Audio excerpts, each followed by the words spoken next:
Hey, in today's video I'm going to explain to you why money is not the root of all evil. Okay, so my name's Nick Davies, Hypnotherapy, Psychotherapy, NLP and Life Coaching, and today's video is about greed. So money isn't the root of all evil, because I know very, very wealthy people who utilise money to help lots and lots of people, particularly in the non-profit organisations or in terms of charities and things like that.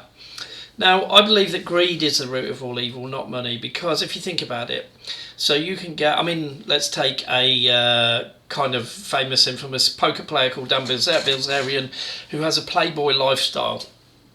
And in one of his videos, he shared that he has Michelin-starred chefs preparing his food pretty much every day of the week. He said, so the maximum he can enjoy his food, I think he said, was a 6 out of 10.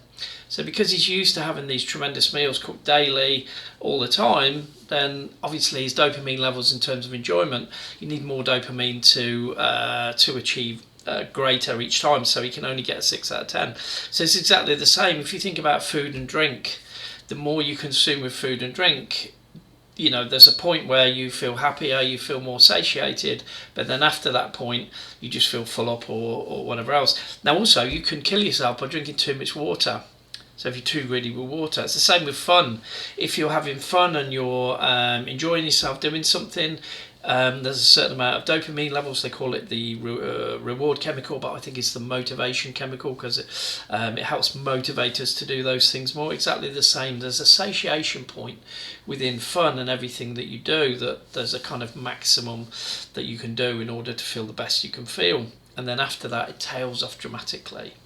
So also it's, you know, if you look at politicians and people in law enforcement, let's say that somebody was conned or persuaded or influenced in order to take some money to turn a blind eye to something.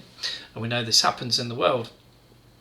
So that person gets used to the greed of appreciating the money, and they're like, oh, well, it's only one small thing that I'm, you know, ignoring here. And then what happens is the money gets greater, the favours get greater, and eventually, as we're seeing in the world now, that people are regretting those smaller decisions. And this is how people get hooked on drugs, because they try a little bit more, it's given to them for free, and then they experience more and more and more. Before they know it, they're overwhelmed. So these people in the positions of authority, where they're supposed to keep us safe, you know, they end up feeling greedy towards money, and, you know, if I can get more of this and more of this, you know, it's going to make me feel happier and happier. But all the while they're sacrificing their morals and their beliefs and their values. And then what happens is they get themselves into a situation that they can't admit what they've done, and they can't get out of it. So that greed keeps them stuck in that kind of swamp-like existence, if you like.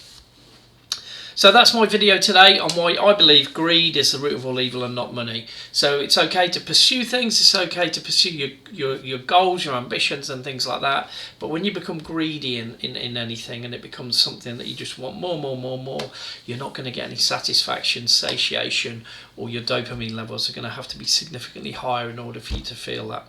So life is really about balance. So the message today is, if you can keep your life in balance, look at all the quadrants of your life and make sure that you're feeling good in all of those areas, rather than just following greed just for the sake of it. Because there was also a study that I can't remember if it was Tony Robbins that mentioned it initially, but he said, you know, if you earn sort of £60,000 a year, that's the kind of maximum kind of happiness you can get from financial wealth. He said after that, all of the happiness and everything else tails off. So when you see people who are millionaires, billionaires and things like that, they're not significantly happier than these people who earn that amount of money. So I'd love your comments and feedback. If you enjoyed the video, drop us a like and subscribe and share. All right, take care, guys.